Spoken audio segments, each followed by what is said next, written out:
जय जगन्नाथ जय श्रीराम बंधुगण आपण मैंने जदि माँ लक्ष्मींकर आशीर्वाद प्राप्ति करने को चाहते ताहेले सच्चा हृदय रे कमेंट बॉक्स रे लिखि दियंतु जय माँ लक्ष्मी। पवित्र होली पर्व उपलक्षे बा दोल पूर्णिमा उपलक्षे आपण मानंकु समस्तंकु हार्दिक शुभेच्छा एवं शुभकामना। होलीर पवित्र दिन में निजर गलारे पिंधि दियंतु एही गछर चेरकु। देखिए बंधुगण आपणकर भाग्य चमकी उठिबो, आपणकर समस्त मनस्कामना पूर्ण होइजिब, आपणकर आर्थिक समस्या मध्य दूर होइजिब। माँ लक्ष्मी आशीर्वादरु जो भी व्यक्ति होलीर एही पावन पर्व रे एही गछर चेरकु धारण करिथाए सेही व्यक्ति को बिना पूजा पाठ रे ही समस्त फल प्राप्त होइथाए एवं सेही व्यक्तिर घरे धनजनित समस्या केबे भी देखा देई न थाए। माता लक्ष्मींकर अत्यंत प्रिय होइथाए एही वृक्षर चेर। जो भी व्यक्ति होलीर एही पावन पर्व रे एही गछर चेर को धारण करती सेही व्यक्ति को धनवान बनिबारे दुनियार कौनसी भी शक्ति रोकी पारिबो नाही। बंधुगण हिंदू संस्कृति रे केते प्रकारर पौराणिक मान्यता को महत्व दिया जाई अछि कि जे केते गुड़िए एपरि वृक्षलता होइथांती सेमाने बहुत शुभ एवं पवित्र बोली माना जाइथांती। आउ मध्य केते एपरि वृक्षलता होइथांती जो माने कि आमर जीवन रे चालुथिबा समस्या को दूर मध्य करि दैथांती। हेले बंधुगण खास कथा यह अटे कि वृक्षलतार ना केवल लोक माने पूजा करिथांती बरं वृक्षलता को मध्य औषध रूप में प्रयोग करिथांती। एहा केते प्रकारर बेमारी को ठीक करिथाए एवं वेद पुराण रे मध्य केते प्रकारर वृक्षलता मानकर उल्लेख रही अछि जेपरिक तुलसीर गछ, ओस्त गछ, बर गछ एही सबु गछर बहुत ही अधिक आम हिंदू शास्त्र रे महत्व रही थाए। बंधुगण आपण माने देखिथिबे आमे समस्ते ओस्त गछर पूजा कोन पई करिथांती आउ आमे ओस्त गछर पूजा कोन पई करिबा दरकार। बट सावित्री जो माने व्रत रखिथांती से माने ओस्त गछर पूजा कोन पई करिथांती काहेकि ना वृक्षलतारे किछि एपरि अलौकिक शक्तिमान सब रही थाए जार प्रभाव रे बहुत कम समय रे आपनंकु भल परिणाम देखा मिली थाए। तो आज मु आपनंकु होली समय रे ताबिजरे भरी करी पिंधि देबे एही गछर चेरकु। देखिबे बहुत शीघ्र आपणकर भाग्यर ताला खुलीजिवो। देखंतु एही जो होलीर पर्व होइथाए बा एही जो दोल पूर्णिमार पर्व होइथाए ठीक एही समय रे माँ लक्ष्मींकर आशीर्वाद प्राप्त करिवार सबुठारु भल समय बोली माना जाइथाए। जो व्यक्ति माने सिद्धि प्राप्त करने को चाहते शुभ एवं लाभ को प्राप्त करने को चाहते धन धान्यर कामना थाउ समृद्धि पाइबा को सेमाने चाहते आउ मध्य आरोग्यर प्राप्ति करने को चाहते आउ आपण चाहते आपणक जीवनरु दुर्भाग्य दूर हो जाऊ आउ आपणक भल भाग्यर प्राप्ति हो जाऊ आउ मध्य आपणक मान सम्मान प्राप्ति हो।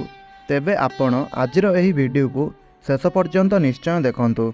आज मु आपणंकु एही वीडियो माध्यम रे होली समय रे धारण करा जाउतबा 5 गोटी चेरर संपर्क रे कहिबी।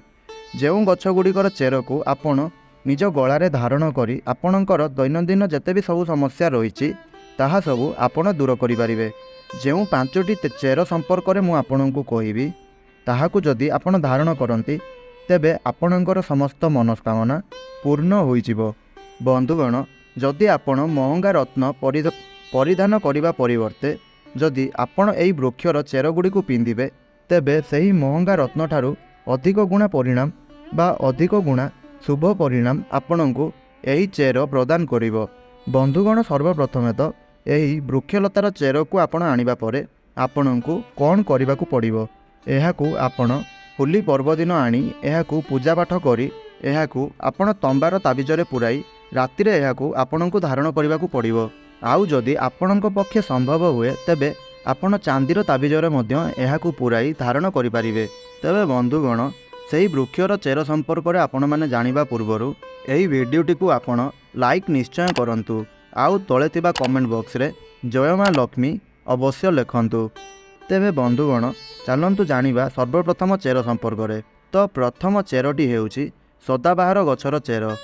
तो बंधुगण जदि आपण चाहुछंती कि एही होली पर्व परे आपणकर जहाँ भी किछि आर्थिक समस्या थाउ ताहा सबु आपणकर दूर हो जाऊ आउ आपण राताराति जड़े धनी व्यक्ति हो जातु आउ माँ लक्ष्मींकर आशीर्वाद आपणको बहुत मात्रा प्राप्ति हो ତେବେ କେବଳ ଆପଣ ଏହି ଛୋଟ କାମଟିଏ କରିଦିଅନ୍ତୁ। ଆପଣ ଏହି ହୋଲି ପର୍ବ ଦିନ ସୂର୍ଯ୍ୟାସ୍ତ ପୂର୍ବରୁ କେଉଁଠାରୁ ବି ଆପଣ ଏହି ସଦାବାହାର ଗଛର ଚେର ଗୋଟିଏ ନେଇ ଆସନ୍ତୁ। ଆଉ ସେହି ଚେରକୁ ଭଲ ଭାବରେ ଗଙ୍ଗା ଜଳରେ ଧୋଇ ଦିଅନ୍ତୁ। ଆଉ ଗଙ୍ଗା ଜଳରେ ଧୋଇ ତାହାକୁ ଶୁଦ୍ଧ ଏବଂ ପବିତ୍ର କରିନିଅନ୍ତୁ। ଏବଂ ତାହାପରେ ସେହି ଚେରକୁ ନେଇ ଆପଣ ଆପଣଙ୍କ ଘରର ପୂଜା ଘରକୁ ଯାଆନ୍ତୁ। ଆଉ ପୂଜା ଘରେ ଯାଇ ଆପଣ ମା ଲକ୍ଷ୍ମୀଙ୍କର ଥିବା ଫଟୋ ମୂର୍ତ୍ତି ଆଗରେ ସେହି ଚେରକୁ ରଖିଦିଅନ୍ତୁ। ତାହା ପୂର୍ବରୁ ପ୍ରଥମେ ଆପଣ ଏକ ଘିଅର ଦୀପ ଜଳାନ୍ତୁ। ଆଉ ଏକ ତମ୍ବାର ତାବିଜ ଆଣନ୍ତୁ, ବା ଯଦି ଆପଣଙ୍କ ପକ୍ଷେ ସମ୍ଭବ ତେବେ ଆପଣ ଏକ ରୂପାର ତାବିଜ ମଧ୍ୟ ଆଣିପାରିବେ। ତାହାପରେ ଆପଣ ଗୋଟିଏ ହାତରେ ସେହି ତମ୍ବାର ତାବିଜ ଏବଂ ଅନ୍ୟ ଏକ ହାତରେ ସେହି ସଦାବାହାର ଗଛର ଚେରକୁ ନେଇ ମୁଠାଇ ଧରନ୍ତୁ ଏବଂ ତାପରେ ମା ଲକ୍ଷ୍ମୀଙ୍କର ବୀଜ ମନ୍ତ୍ର ଜପ କରନ୍ତୁ। ବୀଜ ମନ୍ତ୍ରଟି ହେଉଛି ଓମ୍ ମହାଲକ୍ଷ୍ମୀ ନମଃ। ଏହି ମନ୍ତ୍ରଟିକୁ ଆପଣ 11 ଥର ଜପ କରନ୍ତୁ। ତାହାପରେ ଆପଣ ସେହି ତମ୍ବାର ତାବିଜରେ ସେହି ସଦାବାହାର ଗଛର ଚେରକୁ ଯାହା ଆପଣ ଆପଣଙ୍କର ହାତରେ ଧରିଛନ୍ତି ତାହାକୁ ସେହି ତାବିଜ ଭିତରେ ପୁରାଇ ଦିଅନ୍ତୁ। ତାହାପରେ ଆପଣ ସେହି ତାବିଜକୁ ନିଜର ଗଳାରେ ଧାରଣ କରିନିଅନ୍ତୁ। ତେବେ ବନ୍ଧୁଗଣ, ଯଦି ଆପଣ ହୋଲି ଦିନ ଏହିପରି ପ୍ରକ୍ରିୟାରେ ବା ଏହିପରି ଉପାୟରେ ଆପଣ ସଦାବାହାର ଗଛର ଚେରକୁ ଧାରଣ କରିନିଅନ୍ତି, ତେବେ ଆପଣଙ୍କୁ ଆପଣଙ୍କ ଜୀବନରେ ଥିବା ସମସ୍ତ ପ୍ରକାରର ଆର୍ଥିକ କଷ୍ଟରୁ, ସମସ୍ତ ପ୍ରକାରର ଆର୍ଥିକ ସମସ୍ୟାରୁ ମୁକ୍ତି ମିଳିଯିବ। ଆଉ ଏହାଦ୍ୱାରା ମଧ୍ୟ ଆପଣଙ୍କୁ ମା ଲକ୍ଷ୍ମୀଙ୍କର ଆଶୀର୍ବାଦ ନିଶ୍ଚୟ ଭାବରେ ପ୍ରାପ୍ତ ହେବ, ଯାହାଫଳରେ ଆପଣଙ୍କ ଘରକୁ ଧନ ଆସିବା ଆଗମନ ହୋଇଯିବ। ଆଉ ଆପଣଙ୍କର ଅଯଥା ଖର୍ଚ୍ଚ ଯୋଗୁଁ ଯାହା ବି କିଛି ଆପଣଙ୍କର ଅଯଥା ଖର୍ଚ୍ଚ ହେଉଥିଲା ତାହା ସବୁ ଧୀରେ ଧୀରେ ରୋକିବାକୁ ଲାଗିବ। ଆଉ ମଧ୍ୟ ଆପଣଙ୍କୁ କୌଣସି ଅଜଣା ସ୍ରୋତରୁ ଧନର ମଧ୍ୟ ଲାଭ ହୋଇପାରେ। ବନ୍ଧୁଗଣ, ଯଦି ଆପଣଙ୍କୁ ବହୁତ ଲମ୍ବା ସମୟରୁ ଆପଣଙ୍କ ବ୍ୟାପାରରେ କୌଣସି ପ୍ରକାରର ଲାଭ ହେଉନାହିଁ, ଆଉ ଆପଣଙ୍କ ବ୍ୟାପାରରେ ସଦାସର୍ବଦା ଲସ୍ ହେଉଛି, ଆପଣ ସଦାସର୍ବଦା କ୍ଷତି ସହୁଛନ୍ତି, କିମ୍ବା ଆପଣଙ୍କ ଜୀବନରେ ଧନର ଆଗମନ ହେବା ବନ୍ଦ ହୋଇଯାଇଛି, କିମ୍ବା ଆପଣ ଆପଣଙ୍କ ଜୀବନରେ ଯାହା ବି କିଛି ନିର୍ଣ୍ଣୟ ନେଉଛନ୍ତି ସେହିସବୁ ନିର୍ଣ୍ଣୟରେ ଆପଣ ସଫଳ ହୋଇପାରୁନାହାନ୍ତି, ତେବେ ବନ୍ଧୁଗଣ ଆପଣ ଏହା ବୁଝିଯାଆନ୍ତୁ କି ଆପଣ ଆପଣଙ୍କର ଜାଣତରେ ହେଉ କିମ୍ବା ଅଜାଣତରେ ହେଉ କିଛି ଏପରି ଭୁଲ କରିଦେଇଛନ୍ତି ଯାହାଦ୍ୱାରା ମାତା ଲକ୍ଷ୍ମୀ ଆପଣଙ୍କ ଉପରେ ରୁଷ୍ଟ ଅଛନ୍ତି, ଯେଉଁ କାରଣରୁ ଆପଣଙ୍କ ଘରେ ବା ଆପଣଙ୍କ ଜୀବନରେ ଏହି ପ୍ରକାରର ସବୁ ସମସ୍ୟା ଦେଖାଦେଉଛି। ତେବେ ବନ୍ଧୁଗଣ, ଯଦି ଆପଣ ଚାହୁଁଛନ୍ତି ମା ଲକ୍ଷ୍ମୀ ଆପଣଙ୍କ ଉପରେ ସନ୍ତୁଷ୍ଟ ରୁହନ୍ତୁ ଏବଂ ସେ ତାଙ୍କର ଆଶୀର୍ବାଦ ଆପଣଙ୍କୁ ପ୍ରଦାନ କରନ୍ତୁ ଏବଂ ଆପଣଙ୍କ ଜୀବନର ଯାହା ବି କିଛି ଦୁଃଖ କଷ୍ଟ ଅଛି ତାହା ସବୁ ଆପଣଙ୍କର ଦୂର ହୋଇଯାଉ, ଖାସ୍ କରି ଧନଜନିତ ସମସ୍ୟା ଆପଣଙ୍କର ଦୂର ହୋଇଯାଉ, ଆଉ ଆପଣଙ୍କର ବ୍ୟାପାରରେ ବା ଆପଣଙ୍କର ବ୍ୟବସାୟରେ ଖୁବ୍ ଜୋରସୋରରେ ଉନ୍ନତି ଦେଖାଦେଉ, ତେବେ ଆପଣଙ୍କୁ ହୋଲି ଦିନ ସୂର୍ଯ୍ୟାସ୍ତ ହେବା ପୂର୍ବରୁ କେଉଁଠାରୁ ବି ଆପଣଙ୍କୁ ଧଳା ଅରଖ ଗଛର ଚେରକୁ ନେଇକରି ଆସିବାର ଅଛି। ଏହା ଏକ ଏମିତି ଗଛ ହୋଇଥାଏ କି ଏହି ଗଛରେ ମାତା ଲକ୍ଷ୍ମୀଙ୍କର ଦିବ୍ୟ ଶକ୍ତିମାନଙ୍କର ବାସ ହୋଇଥାଏ ଏବଂ ଭଗବାନ ଗଣେଶଙ୍କର ମଧ୍ୟ ବାସ ହୋଇଥାଏ। ଆଉ ମଧ୍ୟ ଆପଣମାନେ ତ ଏହା ନିଶ୍ଚୟ ଜାଣିଥିବେ କି ଭଗବାନ ଗଣେଶଙ୍କୁ ଶୁଭ ଏବଂ ଲାଭର ପ୍ରତୀକ ବୋଲି ମାନାଯାଏ। ତେବେ ବନ୍ଧୁଗଣ, ଏହି ଗଛର ଚେର ଯଦି ଆପଣ ଧାରଣ କରନ୍ତି, ତେବେ ଆପଣ ଆପଣଙ୍କର ଜୀବନରେ ଯାହା ବି କିଛି ସବୁ କାର୍ଯ୍ୟ କରିବେ ତାହା ଆପଣଙ୍କର ଶୁଭ ହିଁ ଶୁଭ ହେବ। ତ ବନ୍ଧୁଗଣ, ଏବେ ଆସନ୍ତୁ ଜାଣିବା ଏହି ଧଳା ଅରଖ ଗଛର ଚେରକୁ ଆପଣ କିପରି ଆପଣଙ୍କ ଗଳାରେ ଧାରଣ କରିବେ, ତାହାର ଉପାୟ ବିଧି କ'ଣ ରହିଅଛି। ତ ବନ୍ଧୁଗଣ, ଆପଣ ସୂର୍ଯ୍ୟାସ୍ତ ପୂର୍ବରୁ କେଉଁଠୁ ବି ଯାଇ ଗୋଟିଏ ଧଳା ଅରଖ ଗଛର ଚେରକୁ ଆଣନ୍ତୁ। ଆଉ ତାହାପରେ ସେହି ଧଳା ଅରଖ ଗଛର ଚେରକୁ ନେଇ ଗଙ୍ଗା ଜଳରେ ତାକୁ ଧୋଇ ଦିଅନ୍ତୁ। ଗଙ୍ଗା ଜଳରେ ଧୋଇ ସେହି ଚେରକୁ ଆପଣ ଶୁଦ୍ଧ ଏବଂ ପବିତ୍ର କରିନିଅନ୍ତୁ। ଆଉ ଏହାକୁ ଧାରଣ କରିବା ପାଇଁ ଆପଣଙ୍କୁ ଏକ ପିତ୍ତଳର ତାବିଜ ଆବଶ୍ୟକ ପଡ଼ିବ, ନଚେତ୍ ଆପଣ ଏହାକୁ ତମ୍ବା ତାବିଜରେ ଧାରଣ କରିପାରିବେ, ହେଲେ ପିତ୍ତଳ ତାବିଜରେ ଏହାକୁ ଧାରଣ କରିବା ଅତ୍ୟନ୍ତ ଶୁଭ ହୋଇଥାଏ। ତ ବନ୍ଧୁଗଣ, ଆପଣ ସେହି ଧଳା ଅରଖ ଗଛର ଚେରକୁ ଧୋଇ ନେଇ ଆପଣଙ୍କର ପୂଜା ଘରେ କିମ୍ବା ଠାକୁର ଘରେ ତାହାକୁ ପୂଜା କରିନିଅନ୍ତୁ ଏବଂ ତାହାପରେ ସେହି ଚେରକୁ ଆଣି ଆପଣ ସେହି ପିତ୍ତଳ ତାବିଜରେ ପୁରାଇ ଦିଅନ୍ତୁ। ତେବେ ବନ୍ଧୁଗଣ, ଆପଣ ଏହା ବିଶ୍ୱାସ କରନ୍ତୁ ଯେ ଆପଣଙ୍କୁ ମା ଲକ୍ଷ୍ମୀଙ୍କର ଆଶୀର୍ବାଦ ନିଶ୍ଚୟ ପ୍ରାପ୍ତ ହେବ। ଆଉ ଆପଣ ଧନ ସମ୍ବନ୍ଧିତ ଯାହା ବି କିଛି ନିର୍ଣ୍ଣୟ ନେବେ ସେଥିରେ ଆପଣଙ୍କୁ ନିଶ୍ଚିନ୍ତ ପ୍ରକାରର ସଫଳତା ପ୍ରାପ୍ତି ହେବ।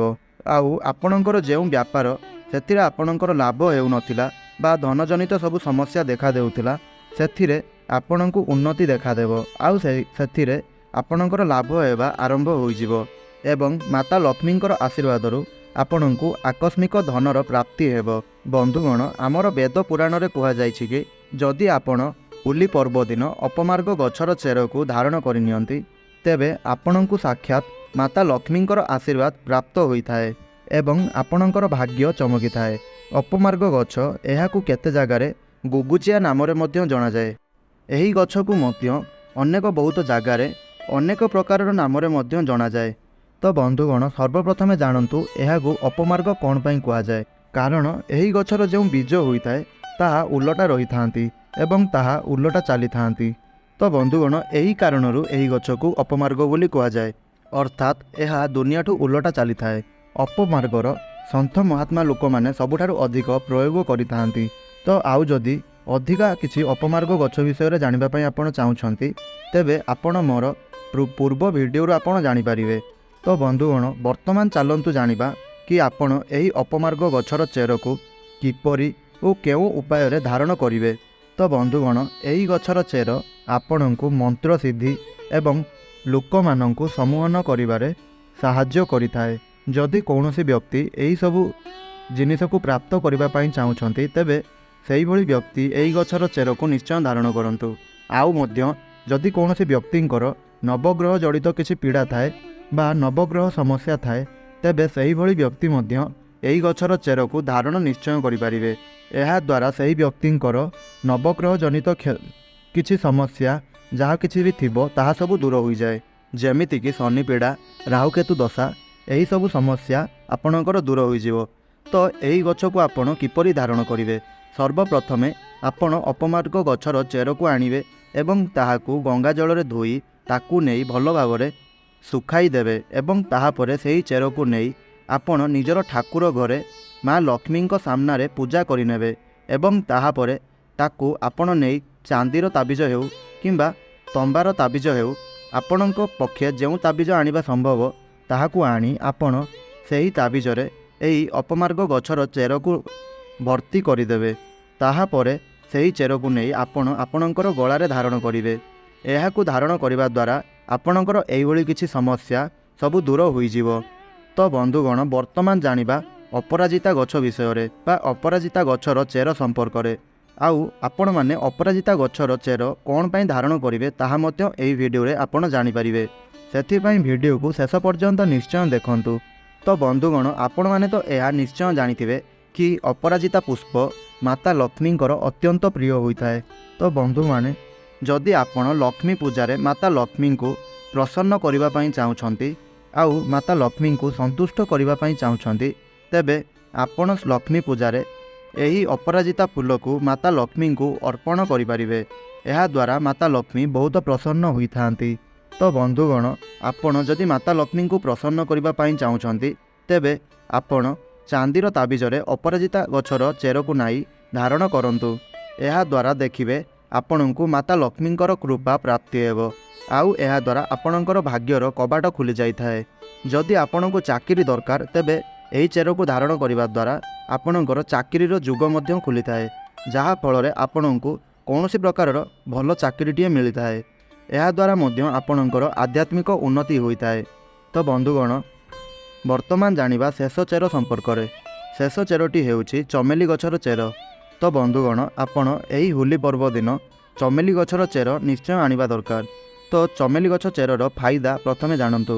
ଆପଣମାନେ ତ ଏହା ନିଶ୍ଚୟ ଜାଣିଥିବେ, ଚମେଲି ଗଛର ମୂଳରେ ବା ଚେରରେ ଦୈବୀ ଶକ୍ତିମାନଙ୍କର ବାସ ହୋଇଥାଏ। ଆଉ ମଧ୍ୟ ଚମେଲି ଗଛର ତେଲ ପ୍ରଭୁ ହନୁମାନ ମହାରାଜଙ୍କୁ ସମର୍ପିତ ହୋଇଥାଏ ବା ପ୍ରଭୁ ହନୁମାନ ମହାରାଜଙ୍କର ପୂଜାରେ ଚମେଲି ଗଛର ତେଲ ବ୍ୟବହାର କରାଯାଇଥାଏ। ଆଉ ମଧ୍ୟ ଏଥିରେ ହନୁମାନ ମହାରାଜଙ୍କର ଦୈବୀ ଶକ୍ତି ରହିଥାଏ। ଯେଉଁ ଲୋକମାନେ ମାତା ଲକ୍ଷ୍ମୀଙ୍କର କୃପା ପ୍ରାପ୍ତ କରିବାକୁ ଚାହୁଁଛନ୍ତି ଆଉ ଯେଉଁମାନେ ଲକ୍ଷ୍ମୀ ସିଦ୍ଧି ପ୍ରାପ୍ତ କରିବାକୁ ଚାହୁଁଛନ୍ତି ଆଉ ଯେଉଁ ଲୋକମାନେ ଆରୋଗ୍ୟ ରହିବାକୁ ଚାହୁଁଛନ୍ତି, ଏହିପରି ବ୍ୟକ୍ତିମାନେ ଚମେଲିର ଯେଉଁ ଚେର ହୋଇଥାଏ ଏହାକୁ ନିଶ୍ଚୟ ଆଣିବା ଉଚିତ। ଆପଣ ଚମେଲି ଗଛର ଚେରକୁ ହୋଲି ଦିନ ନେଇ ଆସନ୍ତୁ ଏବଂ ଏହାକୁ ଗଙ୍ଗା ଜଳରେ ଧୋଇ ଶୁଦ୍ଧ ପବିତ୍ର କରି ତାହାକୁ ପୂଜାପାଠ କରି ଏକ ଚାନ୍ଦିର ତାବିଜରେ ପୁରାନ୍ତୁ କିମ୍ବା ତମ୍ବାର ତାବିଜରେ ପୁରାଇ ଆପଣ ସେହାକୁ ନେଇ ନିଜର ଗଳାରେ ଧାରଣ କରନ୍ତୁ। ଏହାକୁ ଆପଣ ଧାରଣ କରିବା ଦ୍ୱାରା ଆପଣଙ୍କୁ ସମସ୍ତ ଦୈବୀ ଶକ୍ତିର ପ୍ରାପ୍ତି ହୋଇଥାଏ, ଅଲୌକିକ ଶକ୍ତିର ପ୍ରାପ୍ତି ହୋଇଥାଏ। ପ୍ରଭୁ ହନୁମାନ ମହାରାଜଙ୍କର କୃପା ଆପଣଙ୍କୁ ପ୍ରାପ୍ତି ହୋଇଥାଏ। ଆଉ ମା ଲକ୍ଷ୍ମୀଙ୍କର କୃପା ମଧ୍ୟ ଆପଣଙ୍କୁ ପ୍ରାପ୍ତି ହୋଇଥାଏ। ଆଉ ଆପଣ ସଦାସର୍ବଦା ନିରୋଗ ରହିଥାନ୍ତି। ଆଉ ମା ଲକ୍ଷ୍ମୀଙ୍କର ଆଶୀର୍ବାଦ ପ୍ରାପ୍ତି ହେବା କାରଣରୁ ଆପଣଙ୍କ ଜୀବନରେ ଧନଜନିତ କୌଣସି ପ୍ରକାରର ସମସ୍ୟା ଆପଣଙ୍କୁ ଦେଖାଦେଇ ନଥାଏ।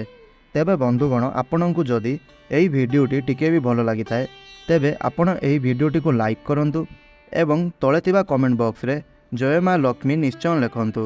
ଆଉ ଏହି ଭିଡ଼ିଓଟିକୁ ଆପଣ ଆପଣଙ୍କର ସାଙ୍ଗସାଥି ପରିବାର ବର୍ଗଙ୍କ ମଧ୍ୟରେ ସେୟାର ନିଶ୍ଚୟ କରନ୍ତୁ, ଯାହାଫଳରେ ସେମାନେ ମଧ୍ୟ ଏହି ଭିଡ଼ିଓର ଫାଇଦା ଉଠାଇ ପାରିବେ। ଆଉ ଯଦି ଆପଣ ଏହି ଚ୍ୟାନେଲକୁ ନୂଆ କରି ଆସିଛନ୍ତି ବା ଆମର ଏହି ଭିଡ଼ିଓ ପ୍ରଥମ ଥର ପାଇଁ ଦେଖୁଛନ୍ତି, ତେବେ ପ୍ରତିଦିନ ଏହିପରି ଭିଡ଼ିଓ ଦେଖିବା ପାଇଁ ଆମର ଏହି ଚ୍ୟାନେଲଟିକୁ ସବସ୍କ୍ରାଇବ୍ ନିଶ୍ଚୟ କରନ୍ତୁ। ଆଉ ପାଖରେ ଥିବା ବେଲ୍ର ଆଇକନ୍କୁ ମଧ୍ୟ ପ୍ରେସ୍ କରନ୍ତୁ, ଯାହାଫଳରେ ଏହିଭଳି ଆମେ ଅପଲୋଡ଼ କରୁଥିବା ପ୍ରତ୍ୟେକ ଭିଡ଼ିଓ ଆପଣଙ୍କ ପାଖରେ ସର୍ବପ୍ରଥମେ ପହଞ୍ଚି ପାରିବ। ଜୟ ଜଗନ୍ନାଥ, ଜୟ ଶ୍ରୀରାମ।